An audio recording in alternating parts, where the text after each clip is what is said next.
Thank you for joining us. The following presentation is from a webinar titled Pennsylvania 2014 Budget and Corporate Tax Update, originally produced on July 24th, 2014. The presenters are Jason Skrinak and Michael Eby with McKonly Asbury. Enjoy the presentation and visit us online at www.macpas.com for information about our future events and upcoming webinars. Good afternoon, everyone. Thanks for joining us today. Today, we're going to be talking about Pennsylvania corporate tax update with a specific focus on the recently passed budget. We want to take a look at what the budget has in store, kind of take a step back in time and see where last year's budget was compared to this year's, and also take a look at what we expect coming up down the road. Just to give a brief background, my name is Jason Skrinak. I'm a principal here with McKonly Asbury. I head up our state and local tax practice.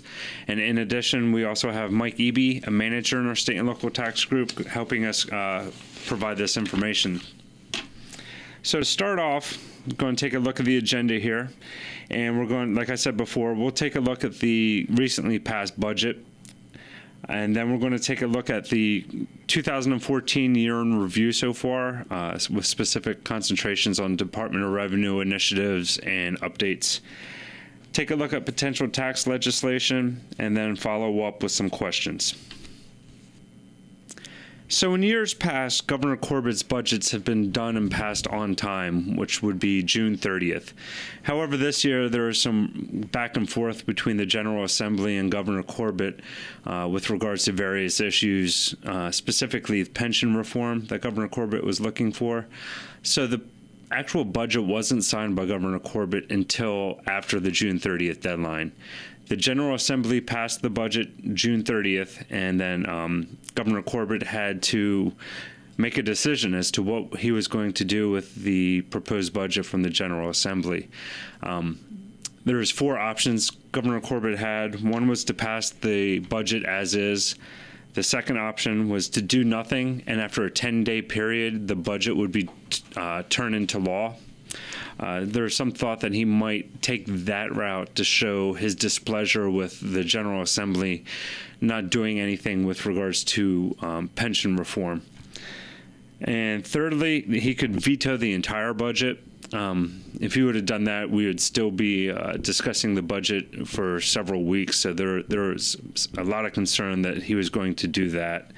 And last but not least is he could pass the budget, but specifically have line item vetoes, which is ultimately what he did. So taking a look at the numbers here with regards to the budget is actually made up of three components. The component that we're going to be talking about today and that normally is talked about in the news and the press is the general fund budget. But there's also two other components. There's the federal funds. Those are monies coming down from the federal government to the various states, and other funds. We're not going to be touching base on these separate items, so we're going to just focus on the general fund budget. As you will see, the general fund budget was passed at $29 billion. This compares to the prior year of $28.4 billion, which comes to about 2.1% increase from prior year. This was slightly less than what Governor Corbett had proposed back in February. I believe that number was about $29.4 billion, so it was slightly reduced. Just one other area I want to briefly touch on is that the reason that the budget took so long this year is that there is a structural deficit with regards to the budget.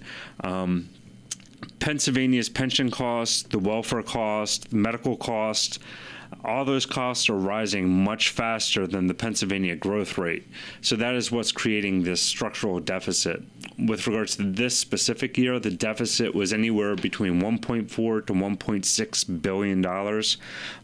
So there is a lot of back and forth. There is a lot of cost cutting and different ideas as to how to cover this budget deficit for this year. Okay, so here's the general fund overview. There's the general fund budget, which is what we're going to be discussing. The fiscal code, that's basically a plan as to how the funds are to be spent by the government. non-preferred appropriations, which basically is charitable and educational systems appropriations, so money being divvied out to the charities and educational institutes. And lastly, the capital budget, which is construction, renovation, and infrastructure improvement throughout the Commonwealth of Pennsylvania. As you'll see, the general fund budget had a specific line item veto of $72 million. This was basically directed towards the General Assembly. The General Assembly was asked to take a cut from their reserve account. They had about $150 million in reserves accounts, and the governor had asked them to use some of those funds to help cut the budget deficit. However, the General Assembly did not do that. They actually did the exact opposite and increased the funded appropriations to their organizations. Jason, a quick question for you. What are the reserve accounts? How are they set up? They're set up pretty much like Pennsylvania. They used to have it was called the Rainy Day Fund. Unfortunately, it has been raining pretty severely here in Pennsylvania the last couple years, so that fund is diminished to almost nothing.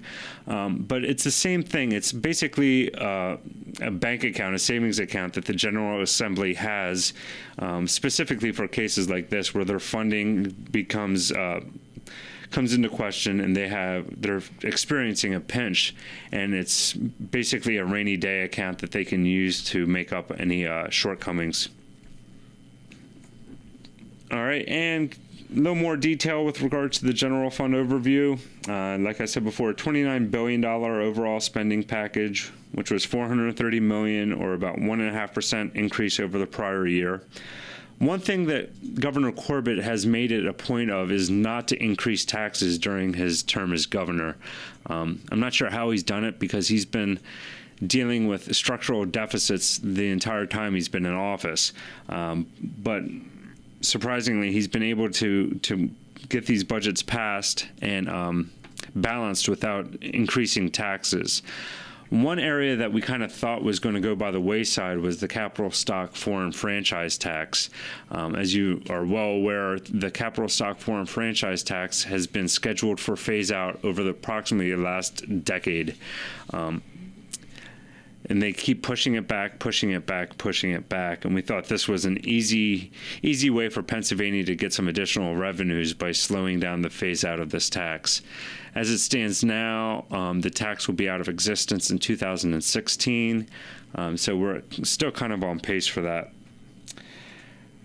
Like I said before, this $29 billion overall spending plan was about $400 million less than was originally proposed by the governor in February. And in addition, this spending program assumes a year-over-year revenue growth of approximately 3%.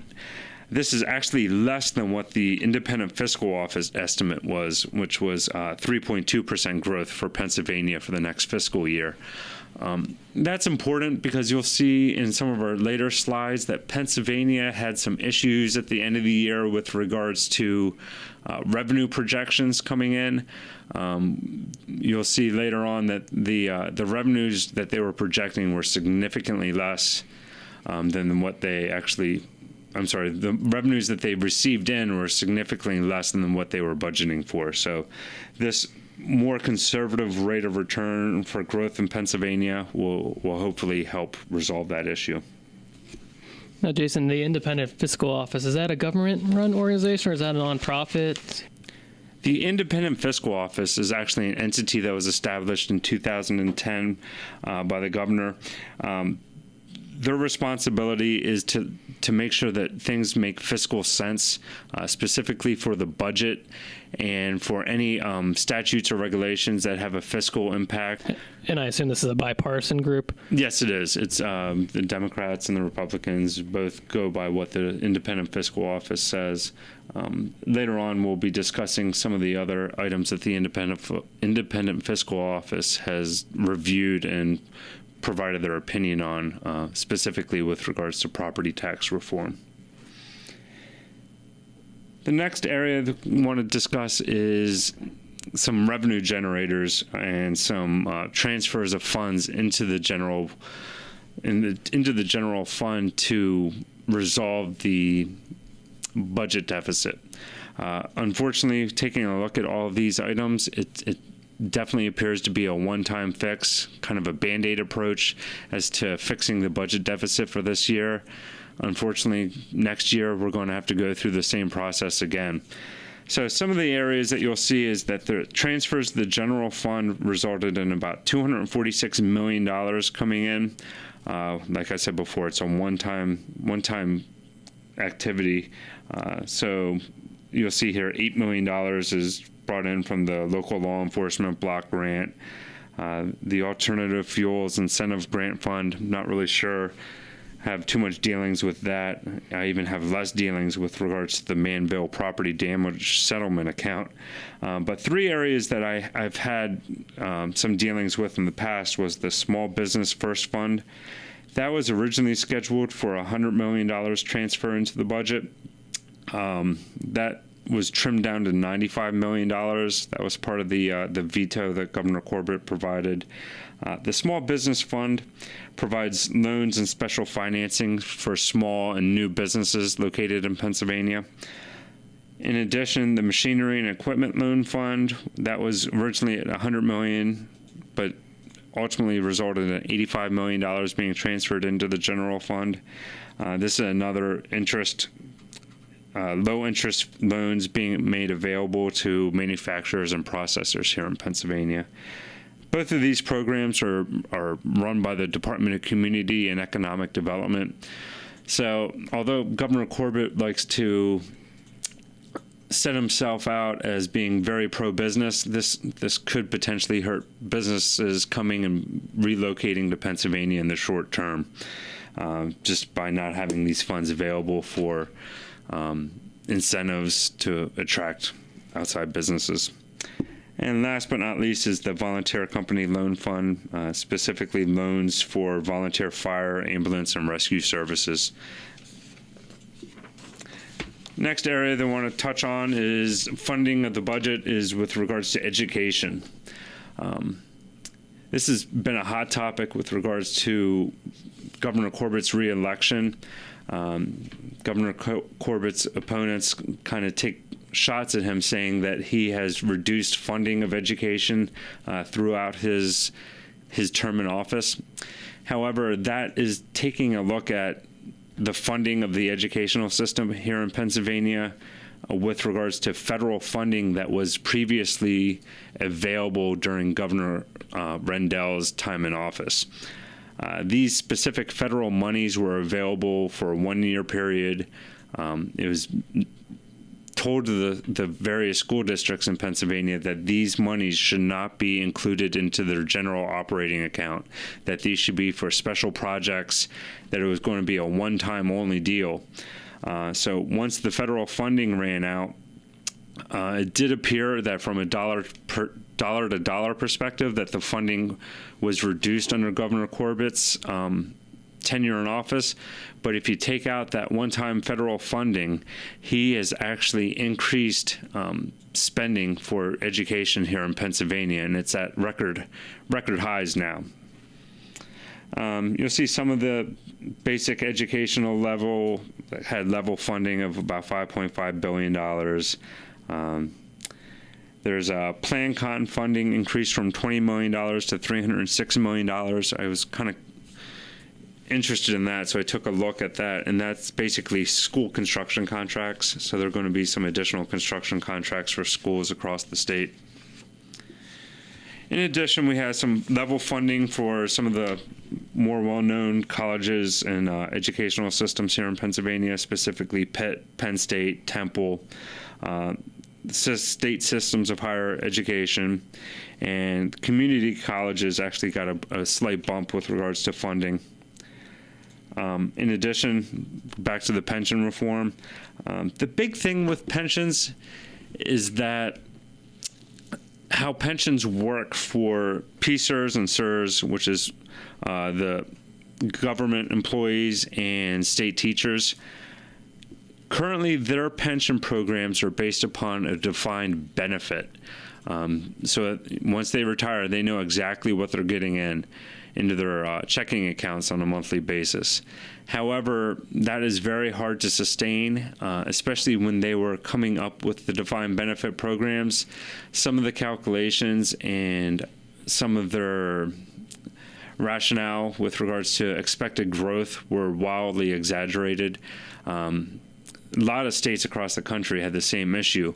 So these defined benefit plans are just, they can't keep up with the cost with regards to the people retiring and covering the pension, the guaranteed pension payments from the defined benefit plan.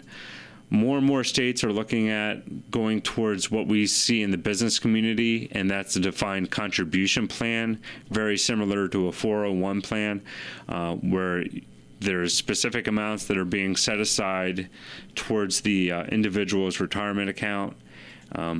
It kind of fluctuates with regards to the economy and as to what they can expect to receive, lines up specifically with how the economic climate is in the state and in the country. So there's been a lot of back and forth with regards to the state employees and the teachers don't want to go to a defined contribution plan. They like what they have. They want to know what they're getting at the end of their working cycle. They want to know exactly what they're going to be getting in their checking accounts. However, there's been talk that there needs to be some adjustment to this, and some of these proposed plans kind of take a hybrid approach. Those individuals with long tenure with the government or the various schools would keep a portion of the defined benefit plan, while newer employees actually move more towards a defined contribution plan. But what's being done now is basically kicking the can down the road. At some point, this is going to have to be addressed, and Governor Corbett's really pushing the General Assembly to look into this and try to come up with some kind of plan that works in the long term. Going to briefly go over the Health and Human Services, slight increases to county welfare assistant offices, increases to the mental health services being provided in Pennsylvania. I don't have much to say with regards to these areas, so just going to move forward to the next item, which is actual revenue enhancers that Pennsylvania is going to have some increased funds coming into Pennsylvania. The first item is abandoned and unclaimed property in Pennsylvania. They're looking to move towards a holding period of 5 years for a vast majority of the classes of assets, and they're looking to move that from a 5-year to a 3-year holding period. So basically, I'll kind of let Mike give you a little more information as to what abandoned and unclaimed property is and how we deal with it here in Pennsylvania. Thanks, Jason. Yeah, I think this one's a good area to address because of most things in the budget, this one affects a widest range of businesses out there in terms of lowering the reporting period for abandoned and unclaimed property.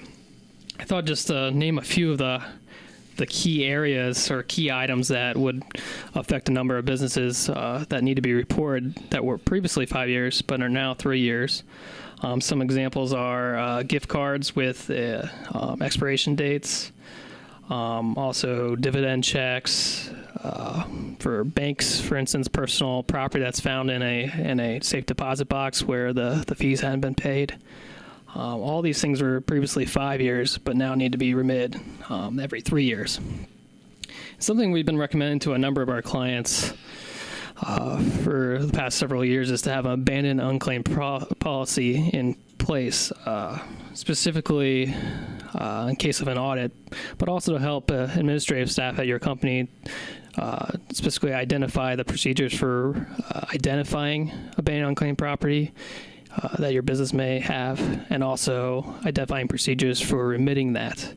And this actually might be a good time to, if you already have a policy in place, to look at updating it for the new budget legislation that's out there that's reducing some of these areas from 5 years to 3 years. We actually got a question with regards to abandoned unclaimed property, Mike. Someone was asking if the reporting period is now 3 years for payroll checks as well, because that seems to be one of the areas most people have a reporting requirement for is uncashed payroll checks. That's actually a good question. The answer is no. It remains unchanged, but it's actually 2 years already. So it's less years than a lot of the other categories that are out there for abandoned unclaimed property. Also, I just wanted to mention, too, about the filing date for abandoned unclaimed property for Pennsylvania. It's April 15th, and it's highly encouraged that you file a report, regardless if you have any current abandoned unclaimed property, meaning that you should file a negative report, reporting 0, just to show that you are on top of it and are actually looking and providing some due diligence in your record keeping. And lastly, I wanted to mention that if you do find that you had voluntary disclosure or abandoned unclaimed property for previous years that has not been remitted, the Pennsylvania Treasury Department does offer a voluntary disclosure program, and that's something that if you're interested in finding more about, please reach out to us at the end of the webinar, and we can provide you some information regarding that. Great, thanks. Some other one-time revenue enhancers are leasing additional lands for drilling for the Marcellus Shale, the natural gas here in Pennsylvania. Another one-time bump is with regards to a new Philadelphia casino license. I have to take a look into that. I'm not sure where the new casino is going to be in Philadelphia. I know there's one in Valley Forge now, but I'll have to take a look and maybe take a tour of the casinos in Philly. One area that I'm going to be discussing a little more detail later in the program is with regards to the bank shares tax fix. Pennsylvania is expecting about $40 million of additional revenues over the next 2 calendar years. It's $20 million this year and another $20 million next year. We'll get into more detail with regards to what that fix is and what actually occurred and made Pennsylvania focus specifically on the bank shares tax. Last but not least is enhanced revenue collections. They're expecting an additional $40 million. This is a program that has been in place since 2010. This last budget that was passed provided that this program will go forward through the 2019-2020 budget period. Previously, this was funded at about $15 million a year. They actually increased the funding to this program to $25 million, so it was a $10 million increase.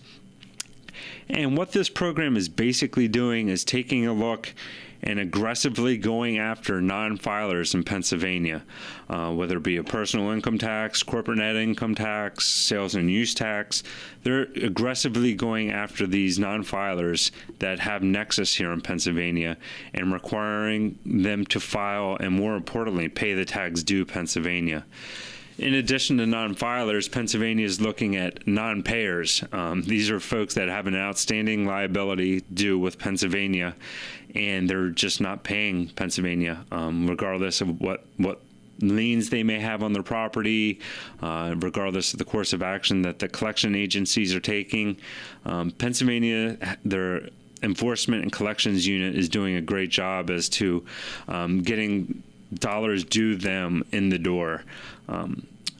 One area that I'm going to, in addition, discuss later on, but there is a question as to some personal income tax notices have been being received throughout the state with regards to denying unreimbursed employee expenses. There's some concern that this was in direct correlation with regards to the enhanced revenue collections, and that is not the case. I'll kind of go into the disallowance of the unreimbursed business expenses a little bit later on. So they're not going after line items, this particular group. They're going strictly after businesses and individuals that are essentially delinquent or are just not filing. Exactly. They're definitely going after, preferably, companies and individuals outside Pennsylvania because they don't vote. But that's always a good thing. That's who they're going after. So I'll talk about the bank shares a little bit more, but I really think that the banks and financial institutions outside Pennsylvania that have any contact with Pennsylvania, they're going to be feeling the pinch. I think that is one area that Pennsylvania is definitely going to go after here in the near future. And actually, they already are. I've received a couple notices from institutions outside Pennsylvania. They have no property, no payroll, but they may have a couple individuals that they service loans to. Pennsylvania is finding out about them, and they're sending out notices, and I'm trying to deal with it right now to try to work our way through this new landscape we're dealing with regards to the bank shares tax. Well, that might be good to mention, too. Again, we talked about the voluntary disclosure program for the Treasury. Department of Revenue also offers one for most tax types. So if you have not been contacted yet, but believe you might have a filing requirement, again, reach out to us. A voluntary disclosure might be the way to go. Limit the amount of years that you would end up having to look back and pay taxes for. Plus, it would potentially get you out of paying penalties. That's a great point, Mike. And it's very important to know that if you do not file a tax report in Pennsylvania, the statute of limitations never starts running. So Pennsylvania could go back as far as they want if they get to you before you come forward. So that's definitely a great point, Mike. All right, so let's take a look at some of the areas that I've referred to as left on the table. These were items that we thought may have been addressed during this last budget, but were never touched. First and foremost is the state pension reform. The cost of the current system is just going to keep getting more and more costly. We had a $1.4 to $1.6 billion deficit. I can only see this number increasing exponentially next year, specifically dealing with the cost of covering the current pension system. Liquor sales reforms, Pennsylvania and Utah have one thing in common. They basically have the same rules and statutes with regards to liquor sales, and Pennsylvania is not. They don't really want to be lumped up in that same boat, so they were talking about loosening the restrictions with regard to privatization. I kind of thought they would at least be able to start selling beer and wine in grocery stores, but that never came to fruition, so that's something that you might be hearing more about later on. One area that I thought was definitely in play was the severance or driller's tax with regards to Marcellus Shale. Although Governor Corbett is adamant about no new or increased taxes, taking a look at the severance tax, most, if not most, all states that have the Marcellus Shale or natural gas within their borders have a severance or driller's tax in order to extract the gas from the land. This was one area I thought that there would be some back and forth with Governor Corbett in the General Assembly, potentially issuing or implementing a severance tax in conjunction with some pension reform, but that never came to be. So it's something we'll keep an eye on going down the road. Now, Jason, I hear quite often that drillers in Pennsylvania aren't paying any type of taxes. That's not necessarily true, though, is that? Oh, that's totally 100% false. Drillers are subject, and gas companies are subject to the same taxes any other company is in Pennsylvania.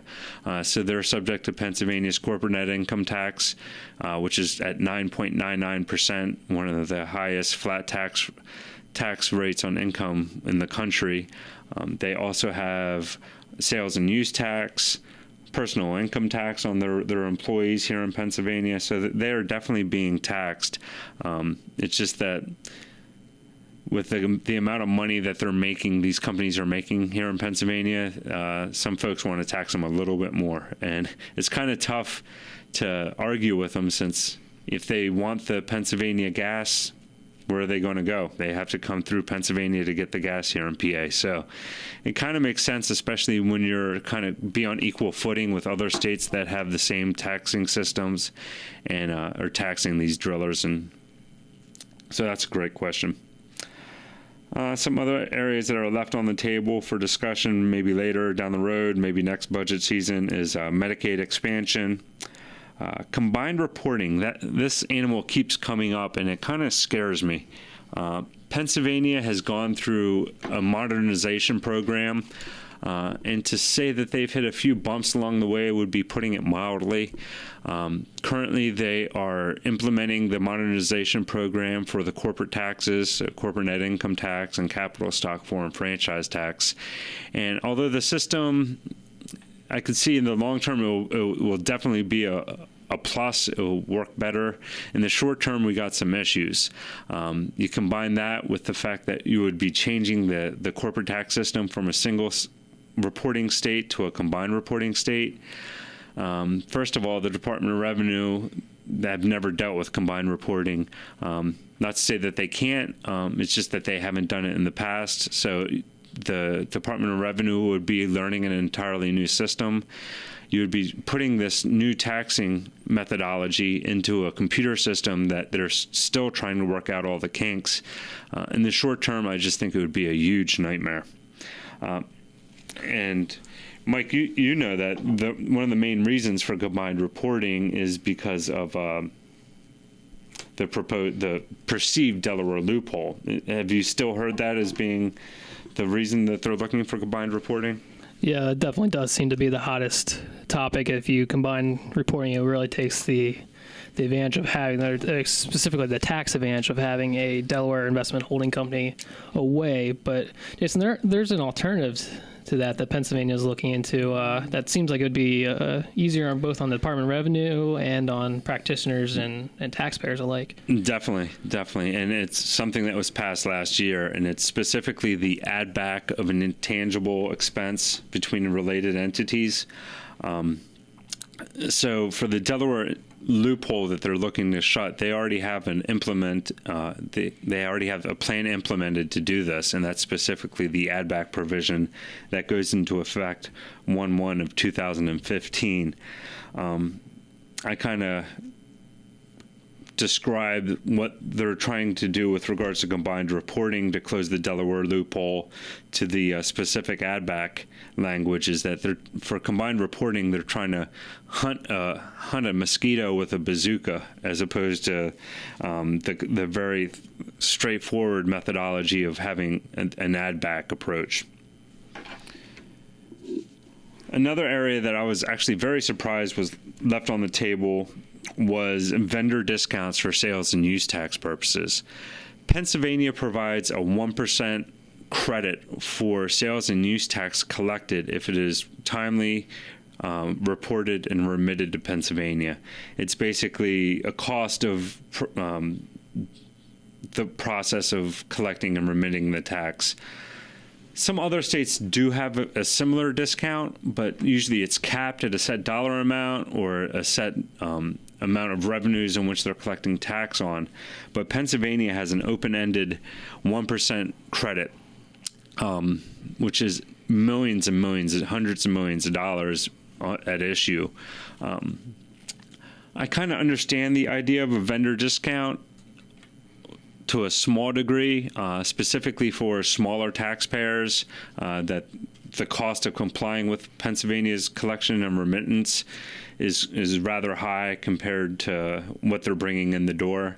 But this vendor discount from the large box retailers, they're just saving a ton of money that I think Pennsylvania potentially could look at down the road to say, hey, look, let's not be the outlier here. Let's get more in line with other states.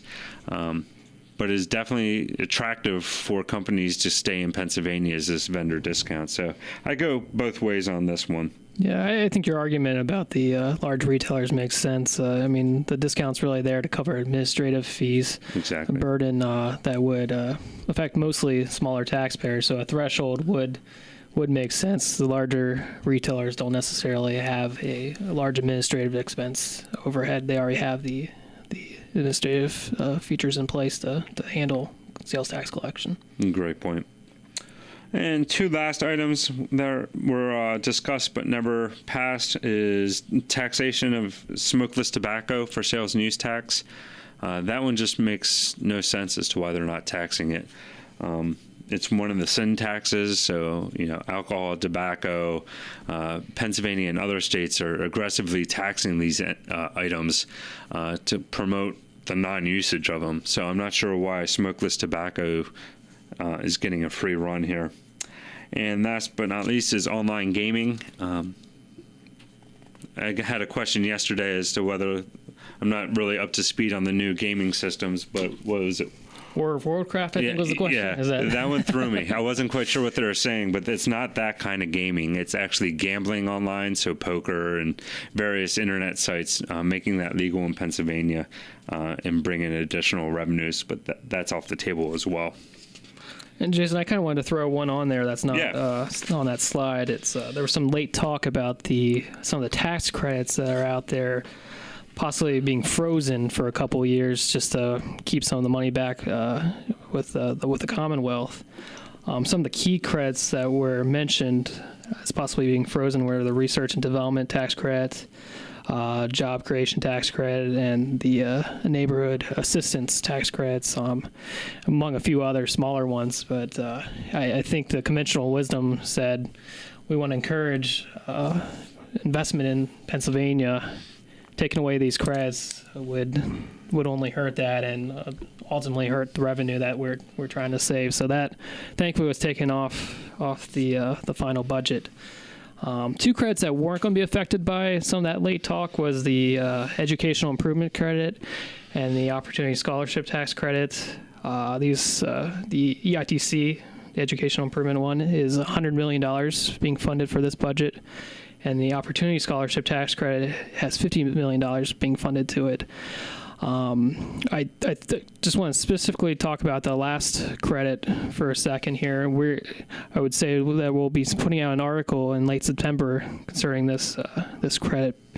A lot of people already know about the Educational Improvement Tax Credit and how advantageous it could be for businesses, offering a 90% tax credit on contributions made to qualifying organizations.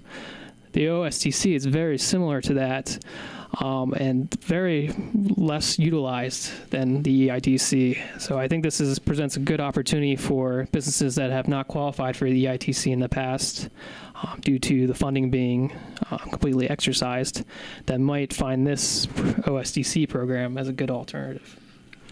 Definitely. Up next, we're going to take a look at the 2013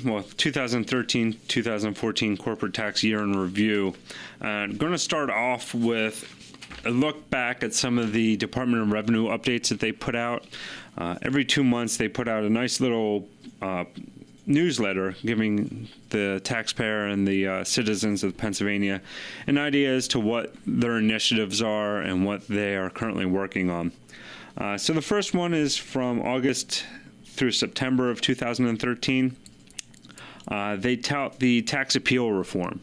That's a big area and something close to my heart because I've been helping through my role of the PICPA, helping get the revisions to the administrative appeals process moving. Some of the areas that were recently done that improved the administrative appeals process here in Pennsylvania is the Department of Revenue, through the audit process, now has the ability to abate penalties at the audit level, which is great. It's actually very advantageous and saves some time and effort from the taxpayer's perspective. In addition, the Board of Appeals now has the ability to compromise tax matters. They never had this ability before. And last but not least is that the Board of Finance and Revenue was changed from a 6-member board now down to a 3-member board. I have some webinars out there currently with regards to the new Board of Finance and Revenue, so I'm not going to go too into detail with regards to this, or we'll be here well past our 1-hour time frame. But I just want to throw that out there because Pennsylvania was getting a black eye with regards to the administrative appeals process. Back in 2010, the Council of State Taxation, commonly referred to as COST, issued a report card for taxpayer administrative appeals processes in various states and gave grades to the various states. Unfortunately, Pennsylvania didn't do a very good job, and they were given a D. Through all the reforms to the appeal process, the recent cost report card came out at the end of 2013, and Pennsylvania moved up to an A-. They're at the top of the list. So I thought that was great. A great area Pennsylvania has improved upon in offering good taxpayer services. One other thing they provided that the revenues that they collected were slightly below estimates for the year to date. So the next period was October through November. Pennsylvania has a big push with regards to e-filing. They have e-file mandates on third-party preparers that prepare at least 11 returns. So pretty much anyone preparing returns out there is now required to e-file. In addition, one area that kind of fell through the cracks was that there was a requirement that any payment of $10,000 or more be made through EFT, electronic fund transfers, to the Department of Revenue. However, effective 1/1 of 2014, that payment requirement has been reduced. The threshold was reduced from $10,000 to $1,000. So that's a key area. And Jason, I just wanted to throw out there and mention that that applies to most business taxes, but does not apply to personal income taxes, which would include also non-resident partnership withholding. And you'll see also that this had some good news with regards to the update, is that the revenue collections were slightly above what was budgeted for the year to date. Next up was December 2013, January 14. The Department of Revenue announced a new personal income tax security program. Basically, what this program was to do was to come in and make sure that fraudulent returns requesting refunds aren't processed and paid out. There is a lot of concern that people are coming in using a different name, using a deceased person's name, and actually requesting and getting refunds. Pennsylvania thought that they were losing millions of dollars with regards to this. So in order to protect themselves, they had this group come in and install this new program to deter fraud. However, it had some unforeseen consequences. They kind of overstepped what was originally proposed, basically looking for fraud returns, and they went beyond that and are actually looking at individual returns that are reporting unreimbursed business expenses, and across the line denying these expenses for certain taxpayers. I understand that, whatever you file with Pennsylvania could take a look at and potentially audit, and through the audit process deny you the expense. But just across the board denying it, it's kind of leaving a bad taste in taxpayers' mouths, practitioners' mouths. And now that we're kind of talking to the General Assembly, they're not too happy with this either.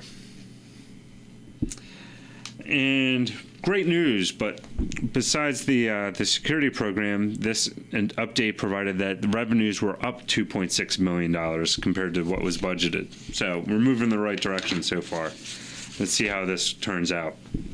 For February 14, March of 14, Governor Corbett announced his executive budget. That was the budget that had about $29.4 billion of spendings.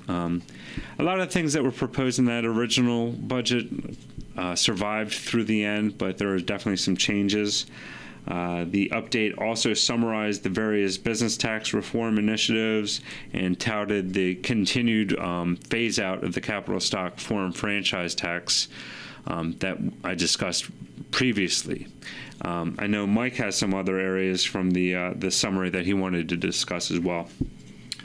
Yes, for the tax years beginning in 2013, Pennsylvania, for corporate net income tax, moved to a single sales factor weighting. And this is actually a trend we've seen in a lot of states recently, where they're trying to encourage payroll and property development and investment in those states. So why punish the corporations that are doing that by essentially apportioning more of the revenue to those states when they invest payroll and property? So a single sales factor is going to bring in a little more revenue from out-of-state companies and help the domestically incorporated companies with their headquarters in Pennsylvania, reducing their tax burdens in Pennsylvania. The corporate loans tax is gone. Some of you might, not many people even know much about the corporate loans tax. Essentially, if a corporation was getting loans from Pennsylvania residents, there was essentially a surtax that Pennsylvania tagged on there. Needless to say, that's gone, and I think most people are thankful about that. Some of the net operating loss restrictions were lifted. Specifically, in 2013, it was you could take a net operating loss of the greater of $3 million or 20%. In 2014, it moved to $4 million or 25%. And for next tax year, 2015, it's the greater of $5 million or 30%. And this is, again, coming on to a more competitive playing ground or playing field for Pennsylvania. Most states do not have a net operating loss, correct, Jason? There's no limits. Yeah, I think only New Hampshire, has a limitation. This is something that the PICPA has lobbied for greatly, and would like to see all restrictions on net operating losses removed. It will encourage a lot more startup investment in Pennsylvania if they know that some of the bad years in the beginning can ultimately be recognized and netted against the income in future years. Definitely. Great. In addition, this update provided that the revenue expectations dropped a little bit. They're slightly below what was budgeted. And so for April and May of 2014, there's discussions about the new Board of Finance and Revenue. The new Board of Finance and Revenue went into effect April 1st of this year with the 3 board members being announced, and they're actually hearing cases as we speak. So we have some cases coming up here before the new board, and I think the whole process is run really well with regards to give and take between the new board and hearing tax practitioners in the business community getting our input. So I really think this new board is going to work out great. There's some discussion about fiduciary returns and an announcement of $779 million of gaming revenue being available for the property tax relief for 2014. And bad news, the revenue collections compared to estimates went $424 million below what was projected. A little bit of a whoops there. I'm not sure how you can explain that. Mike, you have any ideas? Well, you mentioned the bank shares tax previously. That Yes. There's approximately $80 million associated with that. Yeah, the bank shares tax was supposed to be revenue neutral, the change that we'll be discussing in a little bit, but in reality it was about an $80 million shortfall for the bank shares. And something else that a lot of states were experiencing shortfalls on their projections was the underestimating the effect of the fiscal cliff federally back at the end of 2012, and technically happened. The legislation passed January 1st, January 2nd, 2013. A lot of people unsure of what the rates were going to go, thinking that everything was going to go pre-Bush era, accelerated a lot of income, specifically capital gains income, selling off businesses, which really bumped up revenue in 2012. Obviously, when you bump up revenue in 2012, a little less revenue to recognize in 2013, and that's an issue that a lot of states are facing, and Pennsylvania, of course, is facing it as well. Yeah, so that was definitely they did not see that coming. So that was a big smack across their face, and kind of contributed to the huge budget deficit that they were working to close. Up next, those are all the Department of Revenue updates, and now we're going to go over some informational notices that were issued by the Department of Revenue. Kept talking about the bank shares tax. Last year, Pennsylvania provided a new way to calculate the bank shares tax. In years prior, there was a 6-year average with regards to the calculation.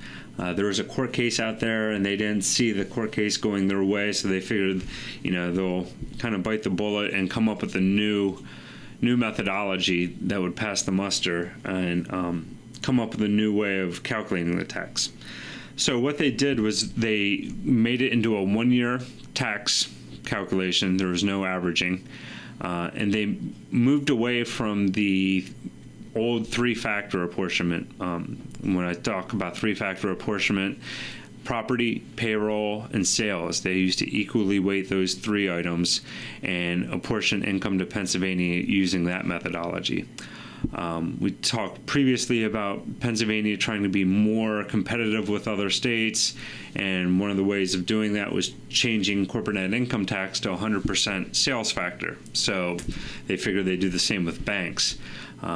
So they worked on the legislation. The Department of Revenue and the PBA, or the Pennsylvania Bankers Association, worked hand in hand to come up with this new methodology, and to make sure that everyone was on equal footing. So at the end of the day, it was supposed to be revenue neutral. However, one specific bank and some other smaller banks took a position with regards to the apportionment.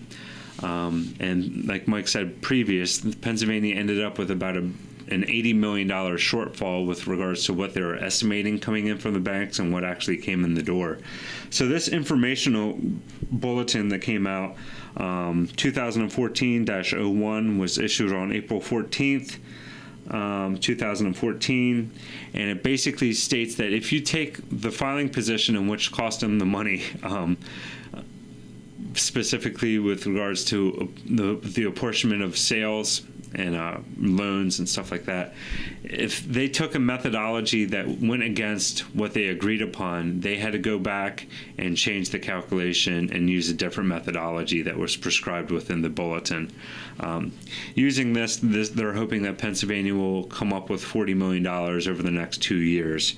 And that kind of lends itself to my thought process that banks and financial institutions should be getting ready to hear a lot more from the Department of Revenue. I think that left a bad taste in their mouth, kind of got sideswiped with $80 million that they weren't expecting to be taken from their coffers. So we'll see where that lands itself. Another informational notice issued by the Department of Revenue is with regards to the switch from the sales factor in Pennsylvania. Sales of services previously were apportioned using a methodology referred to as cost of performance. An example of that is being, say, McKonly Asbury here in Pennsylvania was providing services to a Maryland individual. We do all the work here in Pennsylvania. We do it all here in our office. Maybe once or twice a year, we'll go down to Maryland to provide some services to him on site at the individual's home. Well, the greater cost of providing that service to the Maryland individual was here in Pennsylvania. So Pennsylvania in the past would say that revenue stream should be apportioned here to PA. The alternative is what's referred to as a market-based sourcing, which is what Maryland actually has. So Maryland would take the view as to, okay, that's fine. We understand you're doing all the work in Pennsylvania, but the individual receiving your services is here in Maryland, and we want that revenue. You'll see across the country there's a shift away from cost of performance more towards a market-based sourcing. And so this discussional draft notice issued by the Department of Revenue provides specific instances and examples as to how they view the sourcing of services, and kind of provides a game plan as to how they want to see taxpayers reporting services. As you'll see here, it's still in it's a discussion draft right now. So either one of these two notices, if you have additional questions or concerns or would like a copy of it, please feel free to reach out to Mike or myself. And that definitely goes for the next one as well. There's a corporation tax processing notice that we're kind of working through. When I say we, the PICPA and the Pennsylvania Chamber are working with the Department of Revenue and coming up with a notice that they're going to be putting out to the public. And this notice is basically giving the public, the practitioners, the taxpayers, an idea as to some issues that we're currently facing with regards to the corporate processing of tax returns. Like the modernization program, I said before, we're hitting some bumps in the road Some of the areas that before in the past that I really liked dealing with was if there was a question or concern, I can reach out to my friends and colleagues over the Department of Revenue and get things resolved rather quickly, especially if it's just something as simple as, you didn't check this box, under apportionment, you put none. Stuff as simple as that. Pennsylvania's modernization program is making the process much more automated within the Department of Revenue. So there's a lot less room for error. So Pennsylvania has provided this processing notice that they're going to be issuing that kind of helps taxpayers walk through the main concerns. The one area that you'll be seeing are some new forms and formats, notices being sent out. The first one is a notice of adjustment letter and worksheet. Basically shows you what the letter will look like, telling you of any adjustments. One area I'd like to strongly reiterate here is if they're making a change to your tax return and it doesn't result in a change in tax liability, say you're reporting a loss for the year for corporate net income tax, Pennsylvania could potentially come in and change the NOL you're reporting and carrying forward for future years. If you ever see that on a notice of adjustment and worksheet letter, you should definitely let someone know, because at that point you can then appeal this issue to the Board of Appeals and get it resolved. In years past, you would have to actually wait until there is an impact on the tax liability. So an NOL issue could conceivably last years down the road before you can actually bring up the argument and present your case. So something like that you want to be very knowledgeable about and make sure you're aware of. Most people only think of filing an appeal when they change the tax liability. Some other areas, just briefly, we're kind of running up close here on the end of time. There's a billing notice that they're showing you, notice of assessment, and that's usually when you normally file an appeal is when Pennsylvania is officially assessing you. If they're changing your tax liability in one of the earlier notices, specifically the adjustment notice or billing notice, you do not file an appeal with the Board of Appeals at that point. If they're actually changing the tax liability, you have to wait until the notice of assessment. Some other areas, kind of looking through, this is a very good notice, and I would suggest anyone that has any questions should reach out to me and we can send you a copy of this. I saw common errors as one of them. Yes. They listed quite a few errors that taxpayers commonly make that delay the processing. One I wanted to highlight is the revenue ID numbers. If they're missing or incorrect on the returns, this could greatly increase the amount of time it takes to process returns. These replace the old PA box numbers and were sent out to most taxpayers at the end of last year. However, if you did not receive it or your original notice from Pennsylvania Department of Revenue or misplaced it, we have had luck with calling Department of Revenue and being able to obtain those numbers without typical process of faxing over a letterhead request, requesting those. So, but those are definitely something that should be included on any type of corporate report. And the examples that they provide in this notice are pretty interesting. And the one that kind of really caught my eyes when I was talking before about apportionment, in the past you would be able to put none for apportionment. You can't do that anymore. You actually have to put either a zero or a dollar figure or a number, a numerical digit in the report. If you put none, Pennsylvania is going to view that as 100%. If you put 0 over 0, Pennsylvania is going to view that as 100%. So one of the examples shows a taxpayer putting 0 over 0 for property, 0 over 0 for payroll, and then for sales, they put none. So Pennsylvania viewed that as 100% PA sales, 100% PA property, 100% PA payroll. So it went from a 0 tax liability to just under $1 million of tax liability. So I think the taxpayer probably had a little bit of a heart attack when they got that one.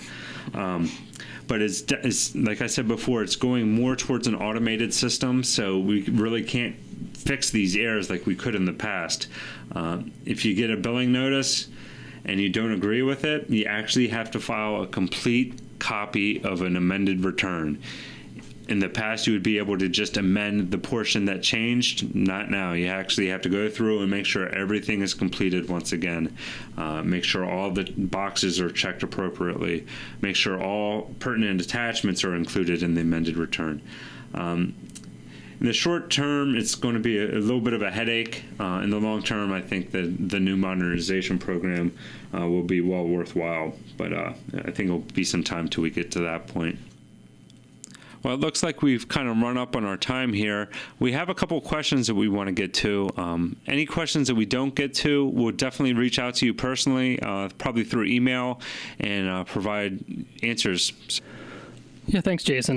We received a couple questions related to the abandoned and unclaimed property dormancy period change, and I'm going to kind of merge those together just, for the sake of time. We had the one question earlier regarding the payroll checks. And as I stated, those remain a 2-year dormancy period. Now, the questions we just got in were related to accounts payable and customer credit balances. And those were actually 5-year dormancy periods previously. Those have been changed with the passing of the budget. Those are both now need to be reported after being dormant for 3 years.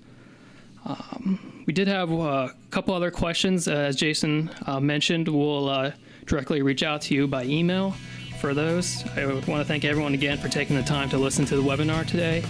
I'm going to pass it over to Reed for some closing instructions. Thanks again. We'd like to thank you once again for joining us for this presentation presented by McKonly Asbury, Certified Public Accountants. We hope you join us and participate in our upcoming events. You can stay up to date with news and learn about our upcoming events by visiting us online at www.macpas.com. Thank you again and have a great day.